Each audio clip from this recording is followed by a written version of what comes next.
Today is our lecture number 15 in which we will talk about wave.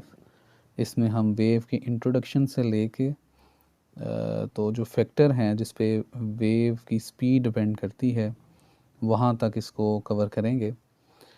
Wave जैसे कि बड़ी basic इसकी definition है कि एक डिस्टर्बेंस है which carries energy and momentum from one point two another. Last chapter में आपने वाइब्रेशन को पढ़ा था सिंपल हार्मोनिक मोशन की फॉर्म में, and whenever there is a vibration there must be a wave. Vibration disturbance को represent करता है और ये जो डिस्टर्बेंस है in the form of wave एक जगह से दूसरी जगह जाता है और अपने साथ एनर्जी को और मोमेंटम को कैरी करता है।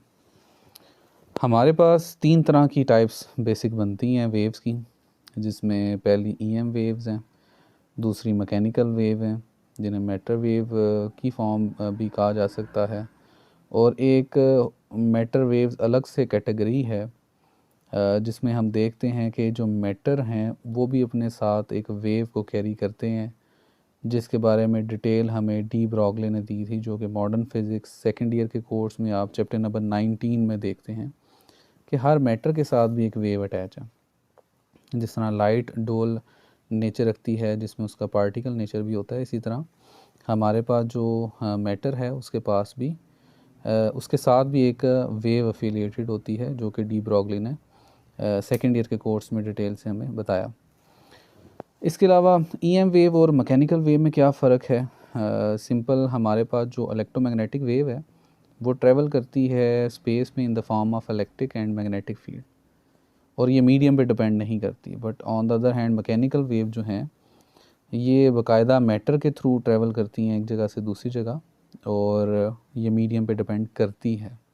मीडियम के चेंज करने से मैकेनिकल वेव पे इफ़ेक्ट होता है। EM वेव आगे चल के हम इसका पूरा स्पेक्ट्रम पढ़ेंगे, एक पूरी फैमिली है।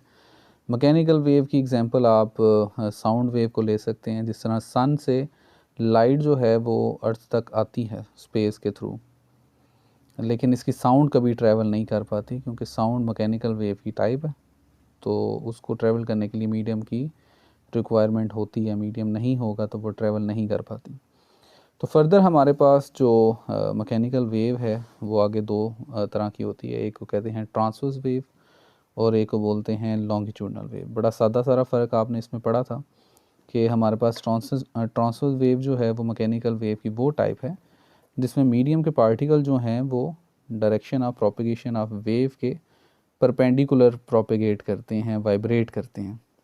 ठीक है, कि हमारे पास लेट्स सपोज ये ट्रांसवर्स वेव है जो कि इस आगे की तरफ जा रही है, तो इसमें मौजूद जो मीडियम के पार्टिकल होंगे वो ऊपर और नीचे वाइब्रेट करेंगे, मतलब कि direction of propagation of wave के परपेंडिकुलर। प्रोपेगेशन का वर्ड प्रोग्रेस से निकला है जिसका मतलब होता है आगे बढ़ना। ऑन दी अदर हैंड हमारे पास लॉन्गिट्यूडनल वेव जो है वो ट्रांसवर्स वेव के मुखालिफ एक टाइप है मैकेनिकल वेव की, जिसमें अनलाइक ट्रांसफर वेव जो मीडियम के पार्टिकल्स होते हैं वो परपेंडिकुलर नहीं बल्कि पैरेलल जो हैं वो वाइब्रेट करते हैं to the direction of propagation of wave. मतलब अगर वेव आगे की तरफ जा रही है तो इसमें हमारे पास जो इसके लॉन्गिट्यूडनल वेव के पार्टिकल्स होते हैं ये भी आगे और पीछे टू एंड फ्रो मोशन जो हैं वो करते हैं। ट्रांसफर वेव में हमारे पास आते हैं क्रस्ट एंड ट्रफ। क्रस्ट जो है वो जो हमारे पास ट्रांसफर वेव है उसके अपर पार्ट को बोलते हैं, और ट्रफ जो है ट्रांसफर वेव के लोअर पार्ट को बोलते हैं। On the other hand longitudinal wave में हमारे पास कुछ पार्ट होते हैं जिनको बोलते हैं कंप्रेशन। ये वो पार्ट हैं जिसमें मीडियम के पार्टिकल एक दूसरे के क्लोज स्पेस्ड होते हैं, और यहाँ पे जो प्रेशर होता है वो हाई होता है, वॉल्यूम कम होता है, प्रेशर हाई होता है। ऑन दी अदर हैंड इसका जो दूसरा पार्ट है इसको बोलते हैं रेयरफेक्शन, जहाँ पे मीडियम के पार्टिकल्स एक दूसरे से दूर दूर होते हैं, वॉल्यूम ज़्यादा घेरते हैं, लेकिन यहाँ पे प्रेशर जो है वो लो होता है। इसी चीज़ से कंफ्यूज होके आइजैक न्यूटन को लगा था कि वॉल्यूम ज़्यादा है प्रेशर कम है तो उनका प्रोडक्ट मतलब कि जो बॉयज़ लॉ में कांस्टेंट है टेम्परेचर, तो साउंड इसी फॉर्म में ट्रेवल करती होगी। वो आगे चल के अभी हम देखते हैं, जो कि असल हकीकत नहीं थी। अभी तक हमारे पास हमने देखा कि वेव जो है वो एनर्जी कैरी करती है और मोमेंटम कैरी करती है। इसकी बेसिक 3 टाइप्स हैं, EM wave, mechanical wave, matter wave. EM wave field की फॉर्म में ट्रैवल करती हैं, मैकेनिकल वेव मैटर के साथ ट्रैवल करती हैं। EM वेव मीडियम पे डिपेंड नहीं करती, मैकेनिकल वेव मीडियम पे डिपेंड करती हैं। मैटर वेव हमारे पास ऐसी वेव हैं जो कि वेव मैटर के साथ अटैच होती हैं, और इसकी डिटेल डी ब्रॉगली रिलेशन में हम देखेंगे। मैकेनिकल वेव हमारे पास ट्रांसफर्स और लॉन्गिट्यूडनल 2 फॉर्म में होती हैं। ट्रांसफर्स वेव ऐसी मैकेनिकल वेव हैं जिनमें मीडियम के पार्टिकल्स परपेंडिकुलर वाइब्रेट करते हैं to the direction of propagation of wave, जहाँ वेव जा रही है उसके 90 डिग्री पे वाइब्रेट करते हैं, जबकि लॉन्गिट्यूडनल में पैरेलल वाइब्रेट करते हैं मीडियम के पार्टिकल्स। लॉन्गिट्यूडनल वेव की जो एग्जांपल है वो साउंड वेव है। साउंड वेव लॉन्गिट्यूडनल वेव की फॉर्म में ट्रैवल करती है कंप्रेशन और रेयरफेक्शन की फॉर्म में। कंप्रेशन में पार्टिकल्स करीब करीब होंगे और इसका प्रेशर हाई होता है, जबकि रेयरफेक्शन के केस में मीडियम के पार्टिकल्स एक दूसरे से दूर दूर होते हैं, और यही वजह है कि ये एक लो प्रेशर एरिया क्रिएट करते हैं। वेव्स की बात करते हुए नेक्स्ट जो मेन इंपॉर्टेंट कंसेप्ट है वो है फेज़ एंगल और पाथ डिफरेंस का फ़र्क जानना, और ये दोनों कैसी चीज़ें हमने निकालनी है। तो इसके लिए एक सिंपल फार्मूला यूज़ होगा, that is phi is equal to 2πx over lambda. इस फार्मूले में फ़ाई जो है ये आपको फेज़ एंगल देगा 2 पॉइंट्स के दरमियान, एक्स जो है वो पाथ डिफरेंस होगा एक वेव की 2 पॉइंट्स के दरमियान, और लैम्डा जो है वो वेव लेंथ होती है। तो लेट्स सपोज हमारे पास ये एक ट्रांसवर्स वेव है, इसमें सबसे पहले हमने अगर पॉइंट ए और बी के दरमियान देखना हो कि कितना पाथ डिफरेंस है, तो आप देखें कि हमारे पास ये जो ए है और ये बी है, हमारे पास इसकी अगर यहाँ से स्टार्ट हो ए से, तो हमारी पूरी वेव इधर आके कंप्लीट होगी, ठीक है। सो मतलब कि ये भी मीन पोजीशन हो 0, 90, 180, 270 और 360 यहाँ पे कंप्लीट होगी। तो ये अभी आधे रास्ते में है, तो ए से बी तक फिर हमारे पास आधी वेवलेंथ कवर की है वेव ने, तो हम कहेंगे कि हमारे पास जो पाथ डिफरेंस है एक्स है ए और बी के दरमियान वो लैम्डा ओवर 2 है। अगर लेट्स फॉर ए बी और यहाँ पे कोई लेट्स फॉर कोई और पॉइंट होता हमारे पास, लेट्स फॉर ई होता, तो यहाँ तक पाथ डिफरेंस होना था कंप्लीट एक वेवलेंथ, दैट इज़ लैम्डा। तो यहाँ तक कंप्लीट वेव है, तो फिर यहाँ तक इन 2 पॉइंट के दरमियान आधी वेव होगी, तो lambda by 2।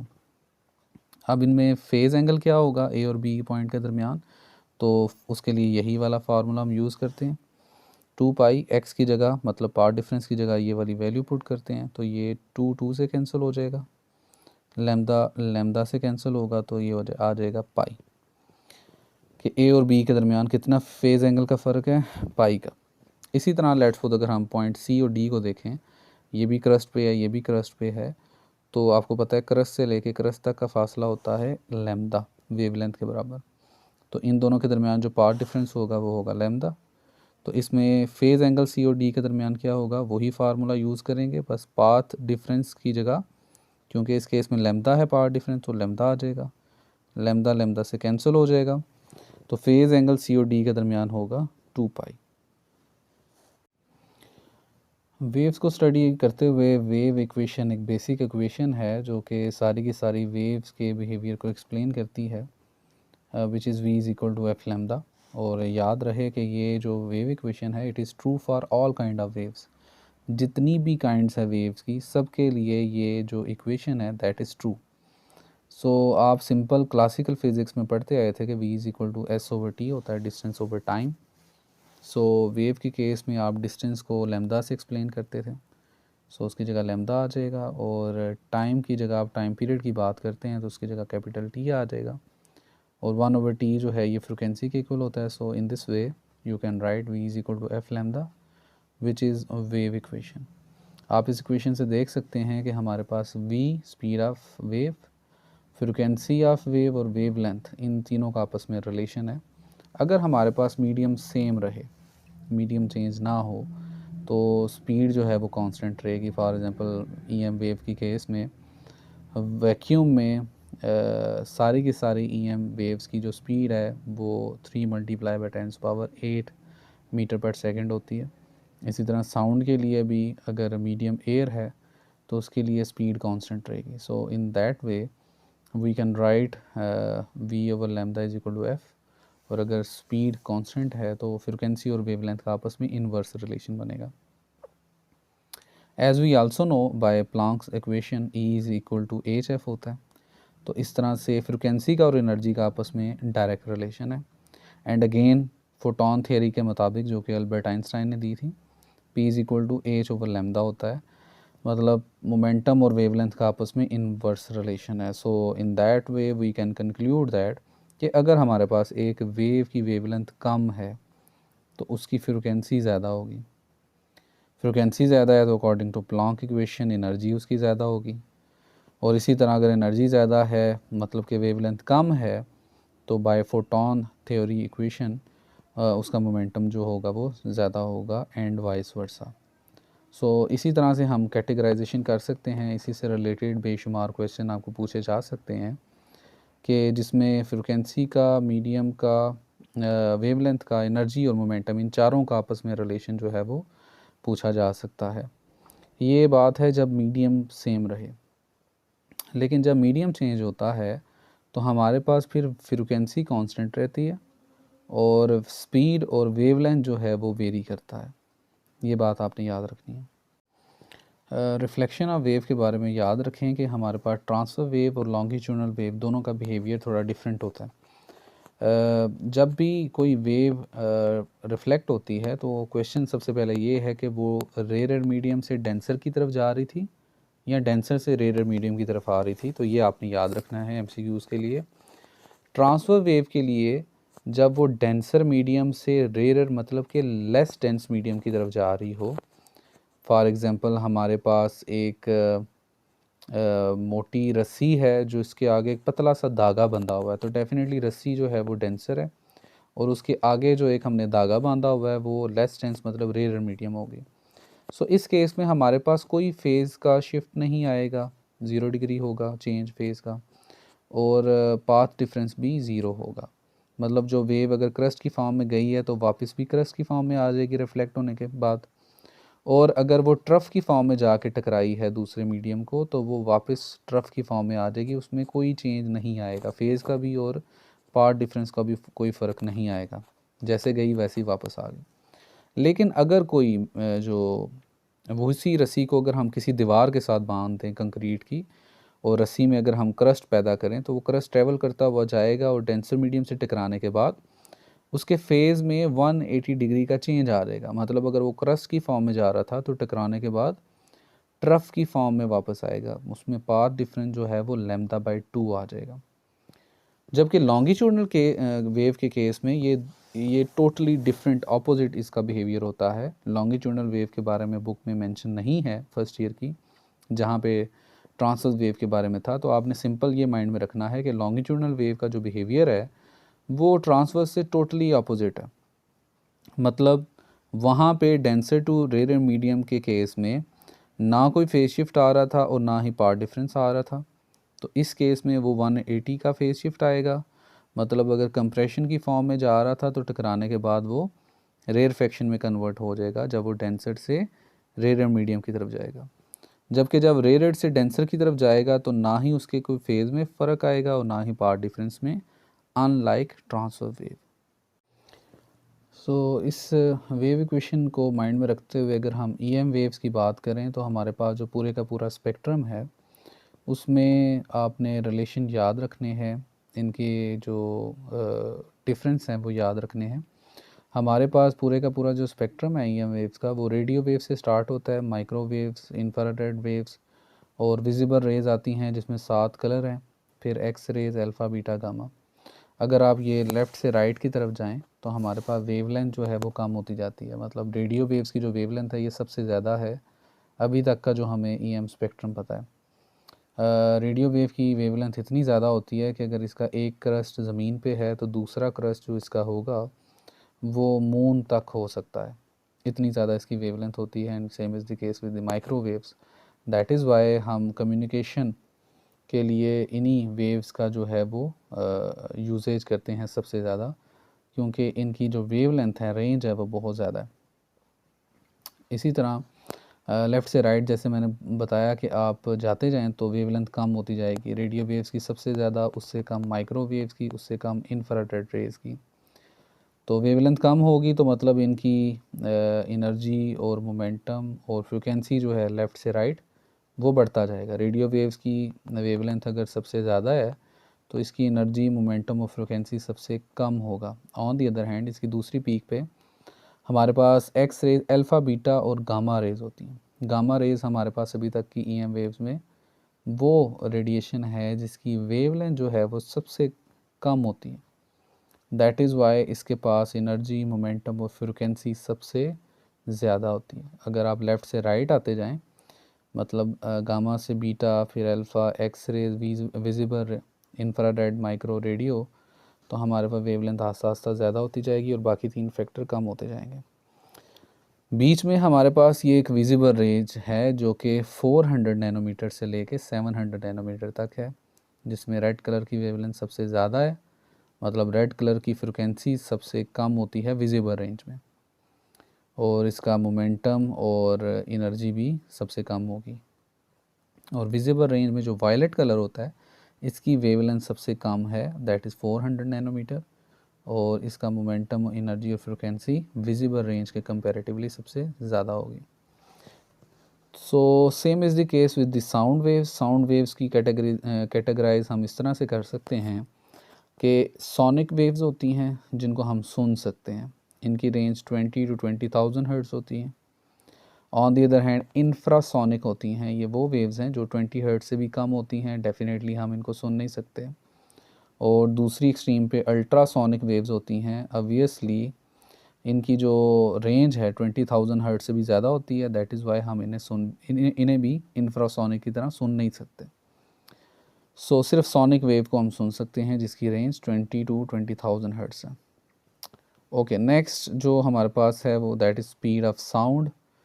Speed of sound के लिए जो जनरल इक्वेशन है वो हमारे पास k√e/ρ है।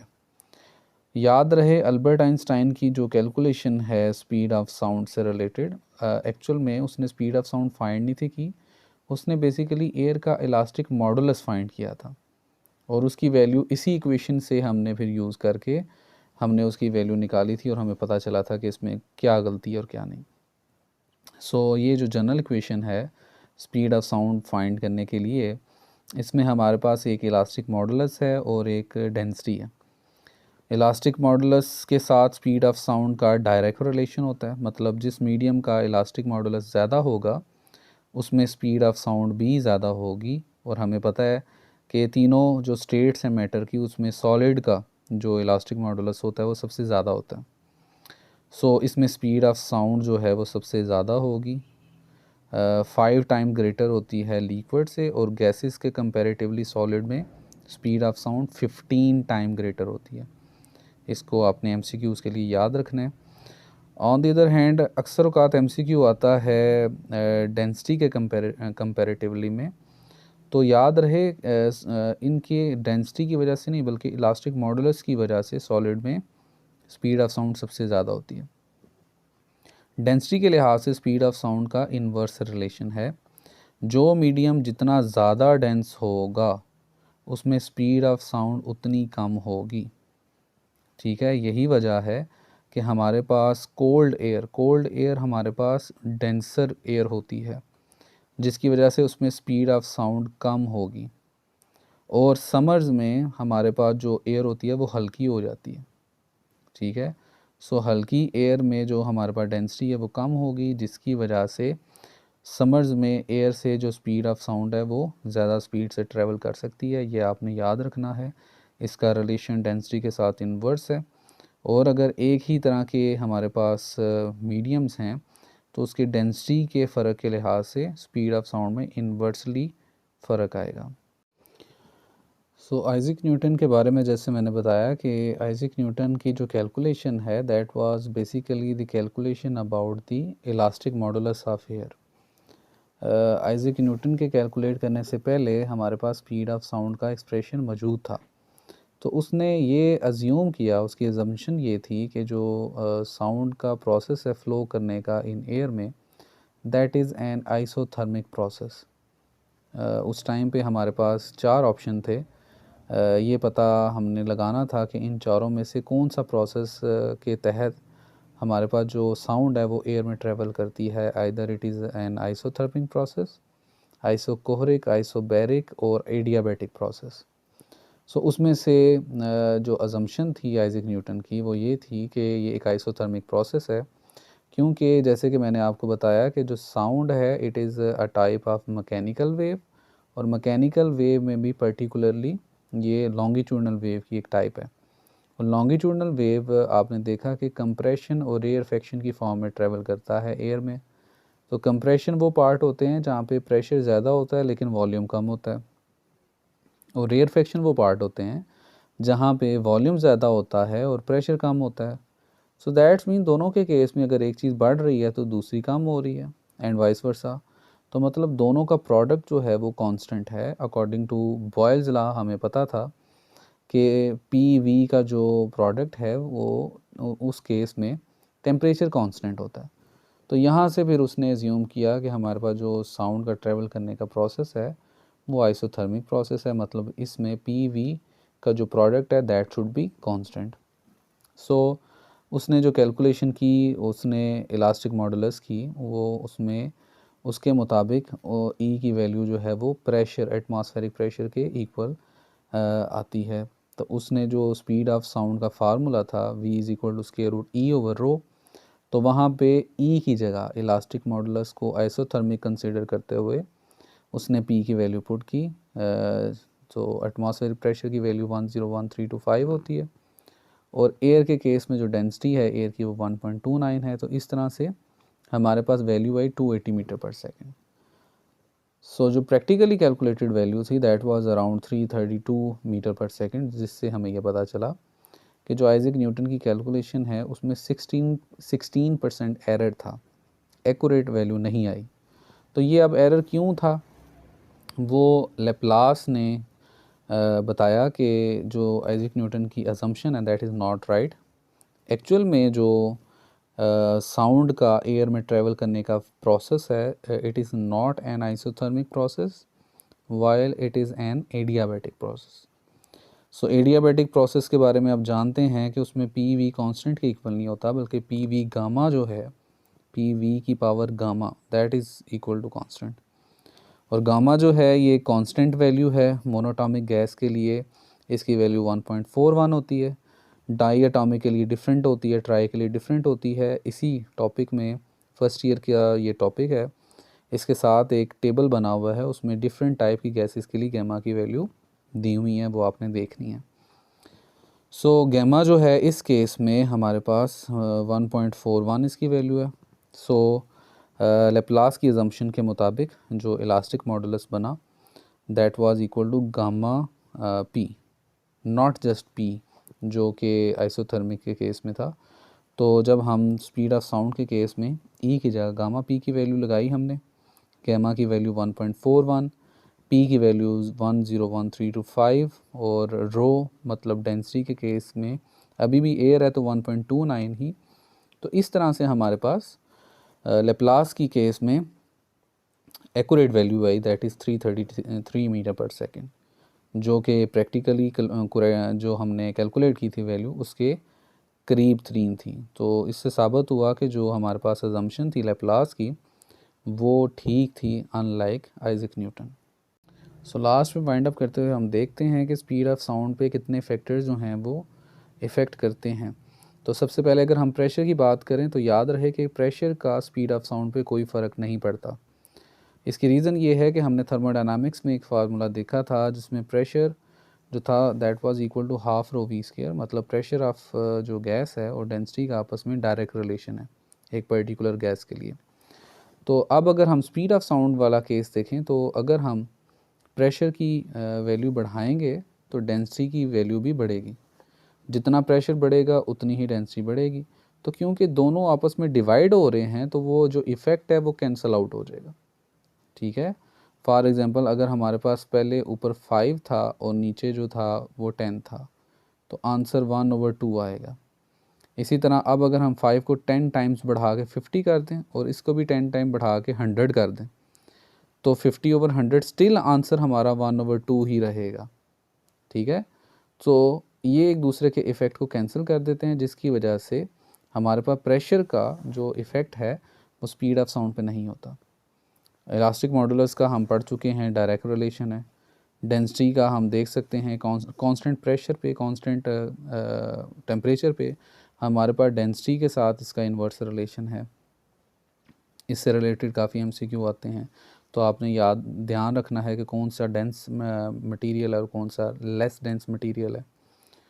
और उसके अलावा हमारे पास जो इफ़ेक्ट ऑफ टेम्परेचर है, फोर्थ केस जो है, उसमें आपने ये याद रखना है कि हमारे पास जो टेम्परेचर का इफ़ेक्ट आता है स्पीड ऑफ साउंड पे, उसको आप इस सिंगल इक्वेशन से बता सकते हैं।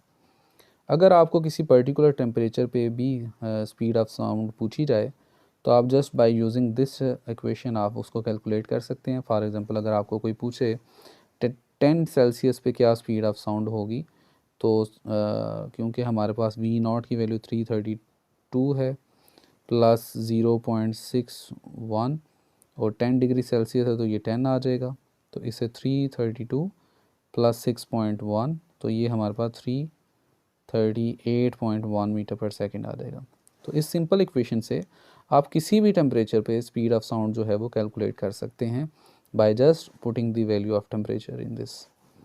और एक और बड़ा इंपॉर्टेंट पॉइंट है कि हमारे पास 0.61 का यूनिट्स क्या होते हैं। तो अक्सर बच्चे एमसीक्यू में से सिलेक्ट करते हैं कि क्योंकि ये कांस्टेंट वैल्यू है तो इसका कोई यूनिट नहीं होगा। लेकिन आप याद रखें, बारहा दफ़ा इस बात को मैंने रिपीट किया है कि कभी भी हमारे पास डिफरेंट फिज़िकल क्वांटिटी दूसरे में ऐड नहीं हो सकती। अगर ये स्पीड है तो दैट्स मीन ये वाला फैक्टर भी हमारे पास स्पीड ही होगा। ठीक है, सो अगर आप इसके यूनिट निकालना चाहें तो हमारे पास ये इधर प्लस हो रहा है, इधर आके माइनस हो जाएगी। दोनों स्पीड हैं, दोनों के स्पीड के सब्ट्रैक्शन से हमारे पास एक नई स्पीड ही आएगी। ठीक है, सो हमें इसके यूनिट चाहिए तो टी जो इधर मल्टीप्लाई हो रहा है इधर आके डिवाइड हो जाएगा। वेलोसिटी जो है इसका यूनिट होता है मीटर पर सेकंड, टेम्परेचर का होता है सेल्सियस। तो ये हमारे पास इस कांस्टेंट के यूनिट्स आएंगे। इसके डायमेंशन भी आप लिख सकते हैं, मीटर की जगह एल, पर सेकंड की जगह T-1 और सेल्सियस को आप केल्विन से भी लिख सकते हैं, केल्विन -1। तो ये इसकी डायमेंशन है और ये इसके यूनिट्स हैं, ये आपने याद रखने हैं।